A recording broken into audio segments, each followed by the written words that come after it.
Cara kira zakat ASB dah berubah. Yang penting tak kacau modal kita letak dah. Kalau sebelum ni zakat ASB dikenakan ke atas baki akhir modal dengan dividen plus bonus, tapi sekarang kita hanya perlu bayar zakat ke atas dividen, bonus dan bonus khas sahaja. Kaedah ni lagi bagus sebab nilai modal kita tak berkurang untuk bawa ke tahun depan. Kiraan untuk kaedah ni gunakan kadar 2.57% dan bukannya 2.5% lagi macam sebelum ni. Sebab dah ambil kira perbezaan hari dalam kalender Masihi dan Hijrah. Dividen ASB untuk tahun 2025, 5.75%. Contohlah, kita simpan RM100,000 tanpa keluarkan daripada ASB sepanjang tahun. So, RM100,000 darab dengan 5.75%. Dividen yang akan kita dapat adalah RM5,750. Untuk kira berapa kita kena bayar zakat ke atas dividen ni, RM5,750 darab dengan 2.57% sama dengan RM147.78.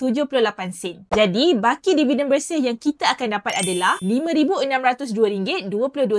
Tapi, start pertengahan 2026, kita kena bayar zakat ASB dengan cara kolektif atau khultah. ASNB akan wakilkan bayar zakat ASB kita secara kolektif berdasarkan jumlah pendapatan kumpulan pemegang unit yang pilih kaedah ni. Kita tinggal ambil dividen bersih setiap tahun. So, korang rasa okey tak cara kira zakat ASB yang baru ni? Follow Satrio.my untuk info best macam ni setiap hari.